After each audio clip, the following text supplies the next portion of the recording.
What would you do if a stranger walked up to you and said you'd die in 6 hours? This man can see the exact moment people will die, and today he sees this young lady's time running out. The two form a desperate bond as they hunt for the killer. But can she change her fate, or is the countdown already sealed? Let's begin.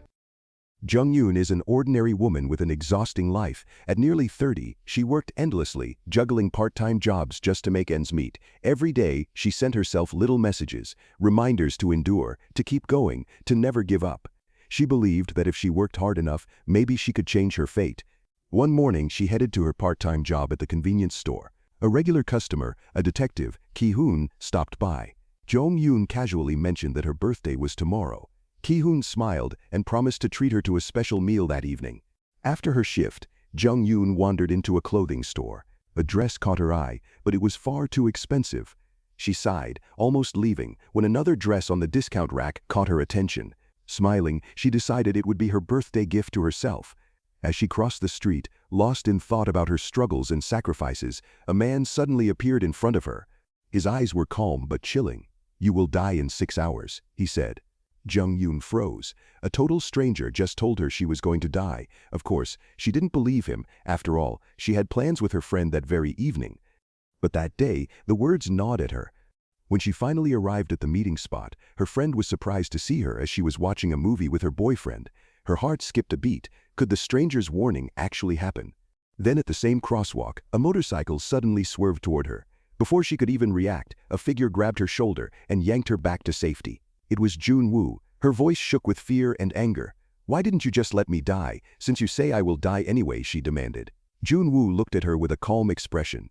"If you had died that way, I would have been relieved. It would have meant my prediction was wrong." Jung Yoon, still refusing to believe him, warned him to stay away, but Jun-woo spoke again, his voice firm. "I can see the future of certain people," he explained. "Not just small glimpses, but the entire scene of how they die. However, I can only see them, but I cannot control them." Jung Yoon's heart raced. She wanted to dismiss his words, but something in his eyes told her he was speaking the truth. They head to a cafe where she continued asking. "So, how will I die?" she asked, heart-pounding. Jun-woo's face darkened. "You will be murdered," he said, stabbed, right in the chest. Her stomach dropped. "By who?" she asked. Jun-woo shook his head. "I don't see the killer's face. I only see the moment where you got stabbed and collapsed." Jun Yoon's eyes widened. How are you so sure it will happen today? In just 6 hours? "I saw the exact time showing midnight on your watch," he said. "And I saw you wearing that same dress." She laughed nervously, trying to brush off the fear. "So if I take off the dress, will my fate change?" But Jun-woo stopped her. "Every vision I have seen has come true." Jun-woo began to share his past experiences. "A year ago, I saw a woman being murdered in an abandoned factory, but I couldn't stop it. Then, just a month ago, I had another vision, a woman trapped in the trunk of a car, bound and stabbed in the stomach. I tried to warn her, but she didn't believe me." Meanwhile, the police were unraveling a terrifying serial murder case. A woman had been brutally murdered, stabbed in the chest and neck, similar to a case from a year ago. The murder weapon was nowhere to be found. Detective Ki-hoon suspected the victims had been killed somewhere else, and their bodies were moved to the scene. A voice recording added a chilling clue. Both women had been stalked beforehand. A message from the killer predicted their deaths with sickening precision. Detective Ki-hoon's suspicion grew. Could the fortune teller who predicted deaths be the murderer? With only 5 hours left until the predicted time of her death, Jung Yoon's mind raced. She began to suspect that the killer might be someone who had been stalking her, a man she remembered from her past when she worked as a rental girlfriend. Back then, she was paid for just 3 hours to walk with a client, have a meal, or watch a movie, but ever since the club had shut down, she had felt a persistent, eerie sense of being watched. A year ago, the same club had employed underage girls, and the police had interrogated Jung Yoon. Detective Ki-hoon had been the one to question her. At first, he asked if she knew about the underage workers. She explained that she only went to work when there was a client, that everything was arranged through an app, and that no one ever used their real names, only nicknames. During the interrogation, Ki-hoon grew frustrated. "Why does a decent young woman like you have to work this kind of job?" he asked sharply. Jung Yoon was taken aback. "Why don't you find a more decent job?" he pressed. "I work multiple jobs, and I still have nothing saved. I struggle just to live normally." Ki-hoon softened, but she quickly added, "I don't need anyone's pity." With that, they traced her suspicion to the home address of the man who had once been her client. Unbeknownst to them, an undercover informant had been following them, working under Detective Ki-hoon's orders. When Ki-hoon learned that a man was accompanying Jong-yoon, he immediately instructed the informant to send him a photo of the man. When they finally arrived at the man's house, it was too late, he had already left. According to the landlord, he planned to return to his hometown by night ship. Time was slipping away, and the danger was closing in faster than Jong-yoon could imagine. Later, Detective Yoon Jong approached Ki-hoon with urgent news about the Club Maze case. Club Maze had a dark history of exploiting minors, and Ki-hoon had been in charge of investigating it. Yoon Jong revealed a chilling possibility. The victims in the current serial murder cases had all been connected to Club Maze. Even a recent suicide seemed tied to it. When she reported her findings to the captain, she was met with indifference. The captain told her to hand the case back to Ki-hoon. When Yoon Jong left the room, the captain warned Ki-hoon that the case was becoming more complicated, but Ki-hoon assured him he would handle it, hinting at something darker. Later, as Jung-yoon made her way to the harbor, she noticed Jun-woo clutching his head in pain. Another vision had struck him. In an instant, he saw an elderly woman who looked just like Jung-yoon, surrounded by her family. All of them were grieving. Jung-yoon's heart skipped a beat. Her grandmother had been hospitalized just last week after a car accident. She called her family to check, and fortunately, her grandmother's condition was actually improving. As she turned to approach Jun-woo, fate intervened. She ran into the very man she had been searching for, the former client from her rental job. Jun-woo moved instinctively, stepping in front of her. His eyes were sharp, scanning the man for any hint of danger. But the man said quietly, "I'm leaving the city. Life has felt meaningless, no matter how hard I tried." From his bag he pulled out a small doll, the exact one Jung-yoon had given him on their first date. Before parting ways, Jung-yoon asked, her voice soft, "Why did you always choose to go on dates with me, even when you were never happy?" The man looked down, a faint sadness in his eyes. "Because we're in similar situations," he explained. "I felt you could understand me. Even if this is our last meeting, I hope you won't forget me." Jung-yoon watched him go.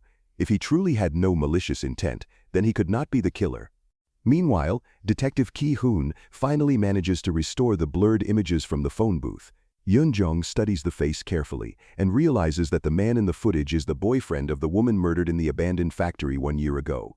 Ki-hoon begins to suspect the unthinkable. What if Jun-woo killed his own girlfriend and created a fake alibi? What if all his visions were nothing but a cover for something darker? Then, Yoon Jong shows him another piece of footage, their captain secretly meeting one of the girls from the Maze Club app. She confronts Ki-hoon. "Why did you cover this up when you knew?" Ki-hoon shuts her down, insisting the priority is catching the murderer.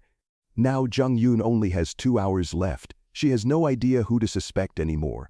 To distract herself, she tells Jun-woo to accompany her to a shop selling self-defense equipment. "If I really die, at least I want it to hurt less," she says, half joking, half terrified. The shopkeeper shows them knives and bulletproof vests. Then Jung-yoon's phone rings. When she answers, his voice is sharp and urgent. "Are you with a man who claims he can see the future?" Jung-yoon freezes. How does he know? Then Ki-hoon tells her Jun-woo is a prime suspect in the serial murder case. He insists that everything Jun-woo told her is a lie and that she is his next target. "If you follow my instructions, we can arrest him. I promise I will protect you." Her heart pounds upon hearing this, but ultimately she chooses to believe Detective Ki-hoon. Following Ki-hoon directions, she leads Jun-woo to a parking lot the detective had selected. To avoid arousing suspicion, she tells Jun-woo, "This is where I want to face my fate. Only 25 minutes left, right?" Meanwhile, the captain receives a report from Officer Nam, the one secretly ordered to monitor Jong-yoon. And now, the captain learns that Jong-yoon is currently with a man named Jun-woo, the person Detective Ki-hoon suspects to be the killer. Just then, Yoon Jong enters the captain's office. The captain immediately assumes she was the one who told Ki-hoon to send Officer Nam to shadow Jun-woo. But Yoon Jong looks genuinely confused. She never gave such an order. Something seems wrong. With only 11 minutes left, Jun-woo notices the fear trembling in Jong-yoon's eyes. He realizes she still doesn't fully trust him, especially after the mysterious phone call she received earlier. Time keeps slipping away. At 11:57 p.m., Jong-yoon grows frantic. She flinches away when Jun-woo reaches out. Jun-woo steps closer, desperation in his voice. "Please," he begs softly. "Just trust me, this one time." Before she can answer, Detective Ki-hoon bursts in. He points his gun at Jun-woo, shouting for him to step away from Jong-yoon. But Jun-woo doesn't back down. He pulls a small folding knife from his pocket. He refuses to drop the knife, even with a gun aimed straight at his heart. Then Junwoo's eyes fall on the tattoo on Ki-hoon's hand. His face goes pale. He finally understands. Ki-hoon is the real killer. He had seen the exact tattoo on the killer's hand from his vision. Junwoo lunges forward, but Ki-hoon fires first, and Junwoo collapses to the ground. Jong-yoon stumbles back, trembling, hands shaking. She checks the time on her phone. Midnight. She breathes out in relief, convinced she has escaped her fate. But when Jong-yoon compares the time on her phone with her wristwatch, her blood runs cold. Her watch is 1 minute slow, which means midnight hasn't passed, which means her predicted moment of death is right now. She lifts her head and sees Ki-hoon staring at her with an eerie, twisted calm, and in that instant, Jong-yoon finally understands. The real murderer is Detective Ki-hoon. His motive unravels in front of her like a nightmare. He believed the women from Club Maze were guilty of hiding the club's crimes, especially the exploitation of minors. In his warped mind, every woman who worked there was part of the problem and deserved to die. Even though Jong-yoon insists the women were innocent victims, Ki-hoon didn't agree. To him, their silence made them accomplices, and Jong-yoon was no exception. Panic floods her chest. She reaches for her pepper spray, but the bottle jams. Ki-hoon grabs her instantly. She fights back with everything she has, but he is far stronger. With a cold, steady hand, he plunges a knife toward her chest. She grabs the blade with both hands, desperately stopping it inches from her heart. Just as her strength starts to fail, Junwoo charges in. He slams into Ki-hoon, dragging him away from her. The two men crash to the floor, wrestling violently for the gun. Finally, after a desperate struggle, Junwoo sits above Ki-hoon, pinning him down.